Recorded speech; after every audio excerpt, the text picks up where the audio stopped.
ဒီနေ့မှာတော့အားလုံးရဲ့အချက်တော်မင်းသားကြီးကျွန်းစီနာရဲ့2025မှာအသစ်ဆက်ထွက်ရှိထားတဲ့အရှင်ဟာတာဇလန်လေးတစ်ပုဒ်အကြောင်းကို recap တင်ဆက်ပေးတော့မှာပဲဖြစ်ပါတယ်။ဒါရိုက်တာအီလီယန်နေရှလာရဲ့အမိုက်စားရိတ်ချက်တွေနဲ့အတူမင်းသမီးကလည်း Bollywood star Priyanka Chopra ဆိုတော့ဘယ်လောက်ကောင်းတဲ့ကားလဲဆိုတာကိုအများကြီးပြောစရာလိုမယ်တော့မထင်ပါဘူး။ဒီကားလေးကို2025ဇူလိုင်လကမှာ Brin Video ကနေစတင်ဖန်တီးခဲ့တာဖြစ်ပြီးနဘန်မင်းသားကျွန်းစီနာနဲ့အိုင်ဒရစ်အယ်ဘာတို့ရဲ့အရှင်ခန်းတွေကိုအသွဲညီစွာတည်တက်လာပါတဲ့တရုတ်ဆောင်ချက်တွေကြောင့် review ကောင်းတွေနဲ့ကြော်ကြားနေတဲ့ကားလေးလည်းဖြစ်ပါတယ်။ကဲဒါဆိုရင်စားလိုက်ကြရအောင်နော်။ဇလန်ရဲ့အစမှာတော့အမေရိကန်ပြည်ထောင်စုရဲ့နိုင်ငံခြားထောက်လှမ်းရေး agency တစ်ခုဖြစ်တဲ့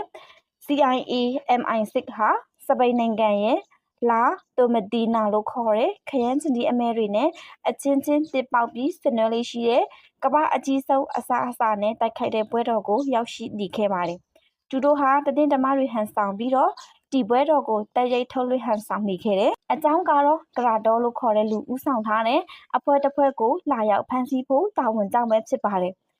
ဒီလိုအဖွဲ့ဟာစောင့်ကြည့်ရေးတရှိုတွေနဲ့နေရာတိုင်းကနေအခြေအနေကိုတုံးတက်နေကြပြီးတော့ကရာဒေါလို့ယူဆရတဲ့သူတွေကလည်းအများကြီးဖြစ်နေပြီးမျက်နှာအတီးပြုစကန်ဖတ်တဲ့စနစ်ကလည်းအလုံးမလုံးနိုင်တာကြောင့်စဉ်းစားရမ်းကျနေတော့မှာပဲဘွဲတော်ထဲကိုမတင်ခါစရာကောင်းတဲ့ကားတစ်စီးဟာသူတို့အဖွဲ့ရထားတဲ့ကားရဲ့ဘေးမှာထိုးရက်လိုက်ပါတယ်မကြခင်မှာပဲတခြားတစ်ဖက်ရဲ့ပုံးခိုစောင်းဆိုင်နေတဲ့စနိုက်ပါဓမားတွေကစတင်ပစ်ခတ်တိုက်ခိုက်လာတာကြောင့်သူတို့အဖွဲ့လဲမထင်မှတ်ထားတဲ့အခြေအနေနဲ့ကြုံတွေ့နေရပြီးအထိနာလာပါတယ်လျှို့ဝှက်ကားထဲကထိတ်တန့်လျှို့ဝှက်ချက်အချို့လဲဂူယူခံရပြီးတဲ့နောက်ကားကလည်းဖောက်ခွဲခံလိုက်ရပါပြီတယောက်တည်းအသက်ရှင်တဲ့အဖွဲ့ခေါင်းဆောင်ဖြစ်သူမင်းသမီးနိုအယ်ဘစ်ဆက်ကအခြေအတင်တိုက်ခိုက်နေတော့မှပဲနောက်ဆုံးမှာသူလဲတနက်နဲ့ပြစ်ခံလိုက်ရပါတယ်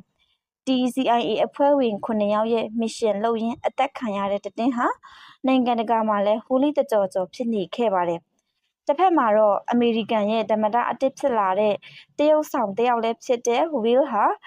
အင်္ဂလန်နိုင်ငံကိုရောက်ရှိလာမယ့်အကြောင်းကိုမီဒီယာအတိုင်းမှာဖော်ပြနေတာကြောင့်အင်္ဂလန်ဝန်ကြီးချုပ်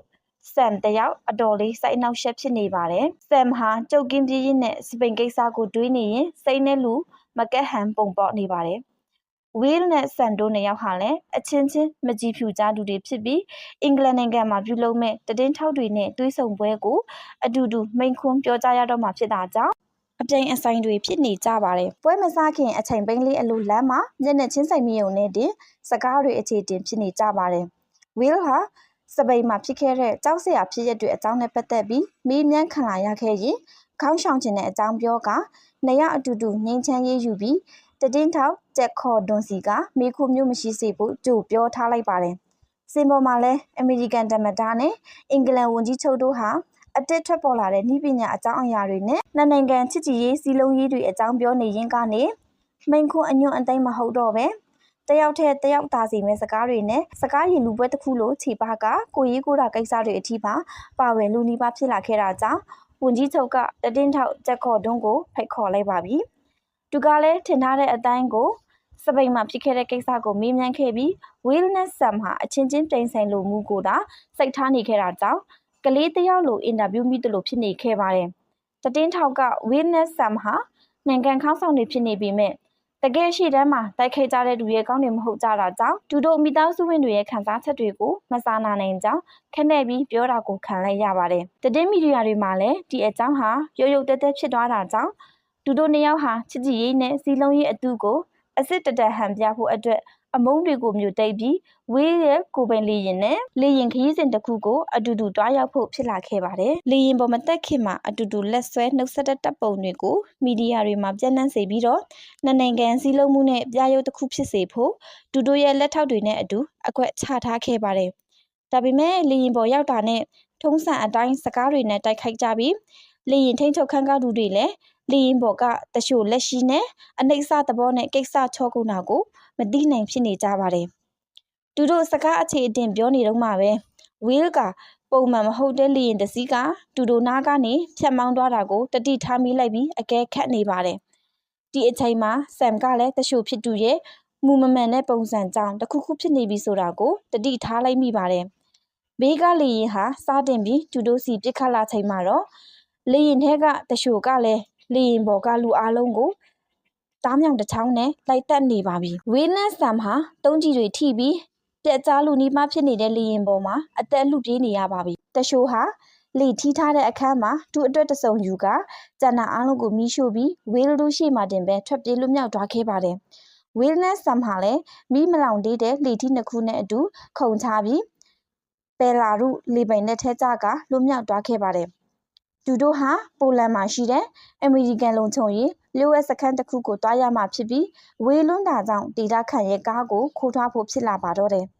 ကားခိုးနေတော့လူမီသွားပြီးလူငယ်တစုရဲ့ဝမ်းဖြုတ်ခြင်းကိုလည်းအလူအလဲခံလိုက်ရပါတယ်ဒီအချိန်မှာပဲအမျိုးသမီးကြီးတယောက်ထွက်လာပြီးသူတို့ကိုပယ်ကလည်းပယ်သွားမလဲလို့ပါညာမေးပါတယ်သူတို့နှစ်ယောက်ကလည်းကနေဒါနိုင်ငံကလူတွေလို့လိန်ပြောပြီးအကူအညီရခဲ့ပါတယ်နယ်ဆက်စစ်စေးရေးဂိတ်ကိုဖြတ်ရမှာကြောင့်အမျိုးသမီးဟာတိုးတွေအပြည့်တင်ထားတဲ့ကားပေါ်မှာသူတို့နှစ်ယောက်ကိုအတူတူတင်ပြီးခေါ်ဆောင်သွားခဲ့ပါတယ်နိုင်ငံအကြီးအကဲတွေဖြစ်တဲ့သူတို့နှစ်ယောက်ဟာတိုးအုပ်တွေကြားမှာသူတို့ရဲ့အသက်ရှင်တန်နေမှုအကြောင်းရေမောပြောဆိုကစားနောက်နေကြရင်းနဲ့စစ်စေးရေးဂိတ်အရောက်မှာတော့ကျမ်းပြင်မှာလဲအိတ်ကပုံနေရပါတော့တယ်ကန်ဒူးရှင်ဝီလ်မှာတော့စိတ်မကြီးရဲ့နှိုးတွေနဲ့မျက်နှာနဲ့ alignment တဲ့ပြီးစိတ်ကြီးတော့တဲ့မှာနေရယုံတင်မကပဲစိတ်နှိုးတွေတောင်းတရတော့မလို့ဖြစ်နေပါပြီစစ်စေးရေးစခန်းကအဆောင်တွေကိုစိတ်တကောင်နဲ့အလဲလေထက်ကကိတ်ကိုဖြတ်လာပြီးနောက်မှာတော့ဝေးကတူနာကြီးကိုချွပေးကတေးစုတင်ကြောင်ပြောလိုက်တဲ့အခါတမဒါကြီးကိုကူညီခွင့်ရလို့ကိုယူတဲ့အကြောင်းပြောကထွက်သွားခဲ့လို့ဝေးတို့လည်းအံ့ဩခဲ့ရပါတယ်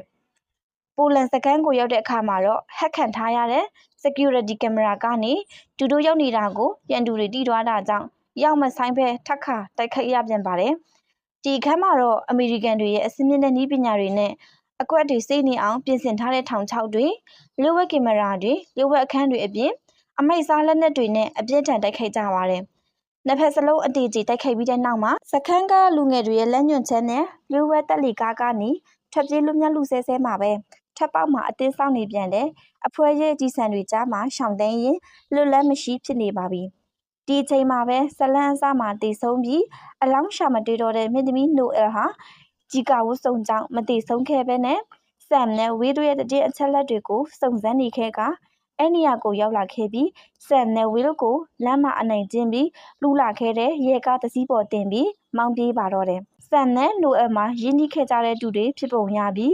းနိုအယ်ကိုမတည်ပဲပြန်တွေ့ရတော့ဆမ်ဟာအယံဝမ်းသာသွားခဲ့ပါတယ်ရန်သူကိုရှောင်သိမ်းရင်နောက်ဆုံးရထားနဲ့နေတိုးဆိုတဲ့မင်းသမီးစီလူဝဲအဖွဲချုပ်စီသွားကြပါတော့တယ်ယထာဘုဒ္ဓက CCTV မှတ်တမ်းကနေသူတို့အကြောင်းကိုတီးတွားပြန်တယ်ဂရာဒေါအဖွဲဟာသူတို့ယထာရှိရာစီလိုက်လာခဲ့ပြန်ပါတယ်ယထာပေါ်မှာဝေးအိတ်ချင်အောင်ဆောင်နေတော့ဆမ်နဲ့နိုးဟာသူတို့အတိတ်ကအကြောင်းတွေပြန်ပြောကြရင်နားလည်မှုလွဲကညီမရဖြစ်နေတာကိုကြားပြီးဝီလ်ဟာတစုံတစ်ခုကိုသဘောပေါက်သွားပါတယ်အကြောင်းကတော့ဆမ်နဲ့နိုအယ်ဟာတိတ်ချစ်ကြတဲ့ချစ်သူတွေဖြစ်ခဲ့ကြပြီးဆမ်ရဲ့မြင့်မားတဲ့ရီမန်းချက်နဲ့ရာထူးကုန်တွက်တွေကိုတိုက်ခိုက်ရယူလိုမှုတွေတောင်သူတို့ချစ်ရနဲ့ဝေးနေကြတာကိုပါပဲမဆုံနိုင်ခဲ့တဲ့ဇလန်းလေးကိုပြန်စားဖို့ဝေးကဆမ်ကိုတိတ်တွနေတော့မှာပဲ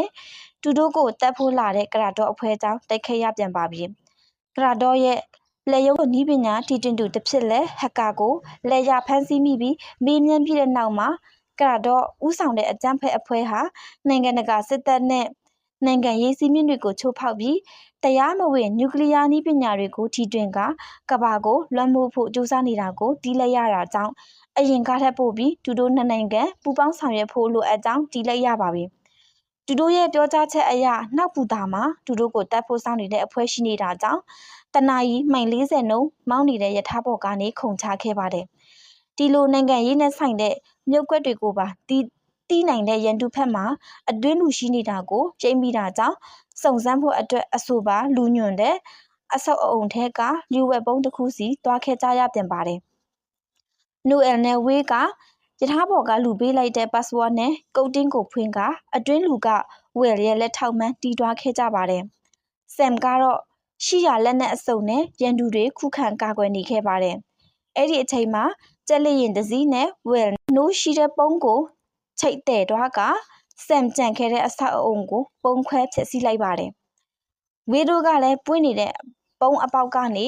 အမိုးပေါ်ခုန်ချပြီးစိတ်ကားတစ်ခုကိုတွားရဖို့ဖြစ်လာခဲ့ပါတယ်။နေအောင်စလုံးကတူတူအရန်အားကိုးရပြီးတန်ရောစင်ဖြစ်နေကြတဲ့ဆန်နဲ့ဆုံးရှုံးမှုအတွက်ဝမ်းနည်းနေကြပါတယ်။လမ်ဘေဖုန်ကောစင်တာဘောက်စ်ကနေဝေရကယာယီတမတာလုပ်နေတဲ့တူတမတာဖြစ်သူစီဖုန်ကောခဲ့ပြီး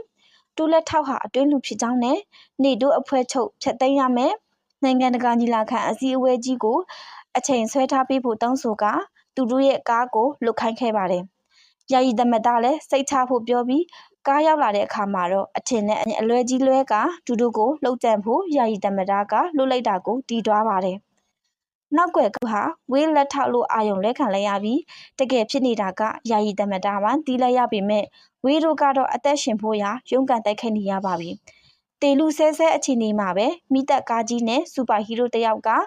ရန်သူကားကိုတိုက်ပလိုက်ပါတယ်။ဘတူလို့ထင်ပါတယ်လေပရိသတ်ကြီးတို့တေချာပေါက်ဆန်ပဲဖြစ်ပါတယ်။ဝေရနဲ့နိုအယ်တို့ဟာလည်းအန်အောဝမ်းသာဖြစ်ကရန်သူကိုအတူတူတိုက်ခိုက်ရင်ညီလာခံရှိရာစီအချိန်မီအရောက်သွားတာတူတူတီလာသမျှကိုဖော်ထုတ်ရင်နေတို့အဖွဲ့ချုပ်ကိုမဖြတ်သိမ်းဖို့ရာတောင်းပန်ပါတယ်။တလောကလုံးကတေးပြီးလို့ထင်နေတဲ့တမတာကြီးနဲ့ဝန်ကြီးပြန်ရောက်လာတာကြောင့်ရုပ်ရုပ်တဲတဲဖြစ်နေတော့မှပဲကရတော်တို့ဟာတိုက်ခိုက်လာပြန်တာကြောင့်တူတေကိုတေအကြိတ်နဲ့ပြစ်ခတ်နေပါတယ်။နိုအယ်ဟာရန်သူတယောက်ကိုထိန်းထားတဲ့အချိန်မှာဆမ်နဲ့ဝေးဟာကရတော်နောက်ကိုလိုက်ကအပြန်အလှန်ပြစ်ခတ်ရင်ကြီးကုံသွားတဲ့ကရတော်ဟာမိန်းတနက်ကိုကင်ကဝေးတို့ကိုလက်နဲ့ချခိုင်းပြီးတည်ရင်နဲ့ထွက်ပြေးဖို့လုပ်ပါတယ်။ဆမ်နဲ့ဝေးဟာကရတော်ကိုဖမ်းဖို့ရာဟန်ချက်ညင်ညင်နဲ့အချိန်အစဲမိစွာဆမ်ကတနက်ပြစ်ခံလိုက်ပြီးဝဲကတော့လေရင်ပန်ကားစီကျွရုပ်ထုကိုလမ်းကျလိုက်တာကြောင့်လေရင်လဲတက်ကြပြီးကရတော်လဲအနိစ္စသဘောနဲ့ကိစ္စချောသွားခဲ့ပါတယ်။နောက်ဆုံးမှာတော့စိတ်တဖောထားမတက်ဆိုင်တဲ့အကြီးကဲနှစ်ယောက်ဟာလန်ဒန်ကဆိုင်လေးတစ်ဆိုင်မှာပေါ်ပေါ်ပါပါစကားတွေပြောဆိုနေရင်းနဲ့တူတူဖြတ်တန်းခဲ့ရတာတွေကိုပြန်တွေးကနိုအယ်နဲ့ဆမ်ကိုလည်းအတူတူပြန်ပေါင်းစည်းဖို့ဝဲကတိုက်တွန်းရင်းနဲ့တူတူနှစ်ယောက်ရဲ့တိတ်တင်းလေးနဲ့ဇလန်းလေးကိုအဆုံးသတ်လိုက်ပါတယ်ခင်ဗျာ။